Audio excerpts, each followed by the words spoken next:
اعوذ باللہ من الشیطان الرجیم بسم اللہ الرحمن الرحیم۔ یہ خطبہ امام علی علیہ السلام نے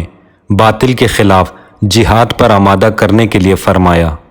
جہاد جنت کے دروازوں میں سے ایک دروازہ ہے جسے اللہ نے اپنے خاص دوستوں کے لیے کھولا ہے۔ یہ پرہیزگاری کا لباس اللہ کی محکم زرہ اور مضبوط سپر ہے جو اس سے پہلو بچاتے ہوئے اسے چھوڑ دیتا ہے۔ خدا اسے ذلت و خواری کا لباس پہنا دیتا ہے اور مصیبت و ابتلا کی رواں اڑا دیتا ہے، اور ذلتوں اور خواریوں کے ساتھ ٹھکرا دیا جاتا ہے، اور مدوشی اور غفلت کا پردہ اس کے دل پر چھا جاتا ہے، اور جہاد کو ضائع و برباد کرنے سے حق اس کے ہاتھ سے لے لیا جاتا ہے۔ ذلت اسے سہنا پڑتی ہے اور انصاف اس سے روک لیا جاتا ہے۔ میں نے اس قوم سے لڑنے کے لیے رات بھی اور دن بھی، اعلانیہ بھی اور پوشیدہ بھی تمہیں پکارا اور للکارا، اور تم سے کہا کہ قبل اس کے کہ وہ جنگ کے لیے بڑھے تم اس پر دھاوا بول دو۔ خدا کی قسم، جن افراد اور قوم پر ان کے گھروں کے حدود کے اندر ہی حملہ ہو جاتا ہے وہ ذلیل و خوار ہوتے ہیں،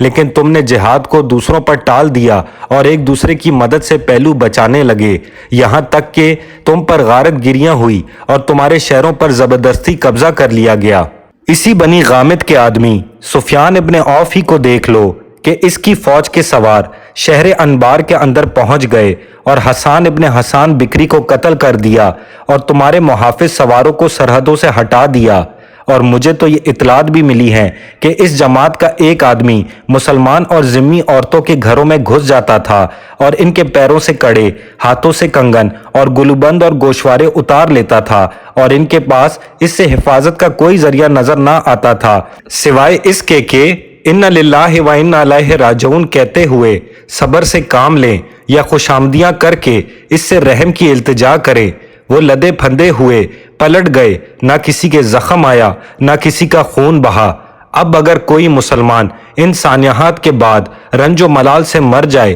تو اسے ملامت نہیں کی جا سکتی، بلکہ میرے نزدیک ایسا ہی ہونا چاہیے۔ خدا کی قسم، ان لوگوں کا باطل پر ایکا کر لینا اور تمہاری جمعیت کا حق سے منتشر ہو جانا دل کو مردہ کر دیتا ہے اور رنج بڑھا دیتا ہے۔ تمہارا برا ہو، تم غم و حزن میں مبتلا رہو، تم تو تیروں کا از خود نشانہ بنے ہوئے ہو، تمہیں ہلاک و تاراج کیا جا رہا ہے، مگر تمہارے قدم حملے کے لیے نہیں اٹھتے۔ وہ تم سے لڑ بھیڑ رہے ہیں اور تم جنگ سے جی چراتے ہو، اللہ کی نافرمانیاں ہو رہی ہیں اور تم راضی ہو رہے ہو۔ اگر گرمیوں میں تمہیں ان کی طرف بڑھنے کے لیے کہتا ہوں تو تم یہ کہتے ہو کہ یہ انتہائی شدت کی گرمی کا زمانہ ہے، اتنی مہلت دیجیے کہ گرمی کا زور ٹوٹ جائے۔ اور اگر سردیوں میں چلنے کے لیے کہتا ہوں تو تم یہ کہتے ہو کہ کڑاکے کا جاڑا پڑ رہا ہے، اتنا ٹھہر جائیے کہ سردی کا موسم گزر جائے۔ یہ سب سردی اور گرمی سے بچنے کے لیے باتیں ہیں۔ جب تم سردی اور گرمی سے اس طرح بھاگتے ہو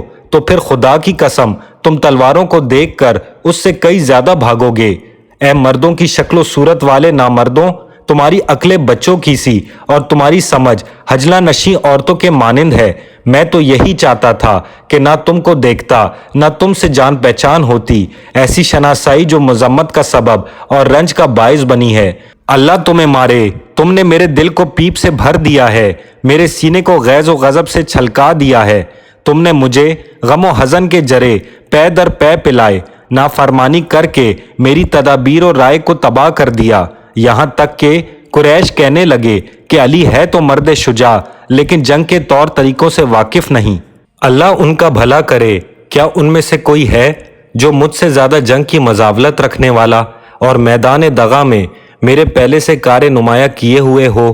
میں تو ابھی 20 برس کا بھی نہ تھا کہ حرب و ضرب کے لیے اٹھ کھڑا ہوا، اور اب تو 60 سے بھی اوپر کا ہو گیا ہوں، لیکن اس کی رائے ہی کیا جس کی بات ہی نہ مانی جائے۔ اس خطبے کا پس منظر کچھ یوں ہے کہ جنگ صفین کے بعد معاویہ نے ہر طرف کشت و خون کا بازار گرم کر رکھا تھا اور امیر المومنین علیہ السلام کے مقبوضہ شہروں پر جارحانہ اقدامات شروع کر دیے تھے۔ چنانچہ اس سلسلے میں ہیت، انبار اور مدائن پر حملہ کرنے کے لیے سفیان ابن عوف کو 6000 کی جمعیت کے ساتھ روانہ کیا۔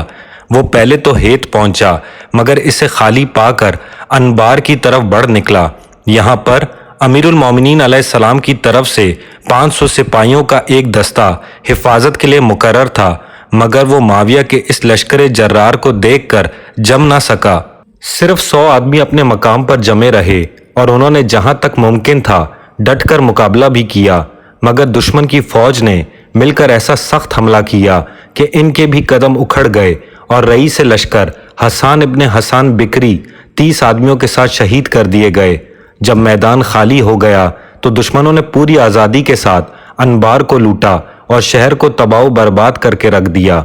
امیر المومنین علیہ السلام کو جب اس حملے کی اطلاع ملی تو آپ منبر پر تشریف لے گئے اور لوگوں کو دشمن کی سرکوبی کے لیے ابھارا اور جہاد کی دعوت دی، مگر کسی طرف سے صدائے لبیک بلند نہ ہوئی تو آپ پیچ و تاب کھاتے ہوئے منبر سے نیچے اتر آئے اور اسی عالم میں پیادہ پاؤں دشمن کی طرف چل کھڑے ہوئے۔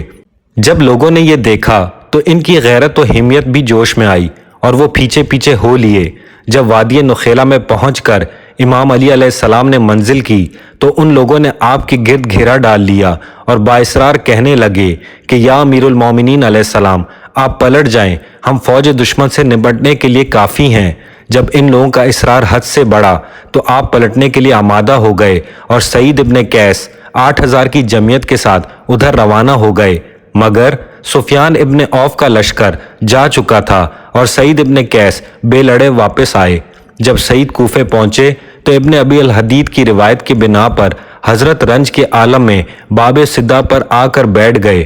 اور ناسازی طبیعت کی وجہ سے یہ خطبہ لکھ کر اپنے غلام سعد کو دیا کہ وہ پڑھ کر سنا دے، مگر مبرد نے ابن عائشہ سے روایت کیا ہے کہ امام علی علیہ السلام نے یہ خطبہ مقام نخیلہ میں ایک بلندی پر کھڑے ہو کر ارشاد فرمایا اور ابن میسم نے اسی قول کو ترجیح دی ہے۔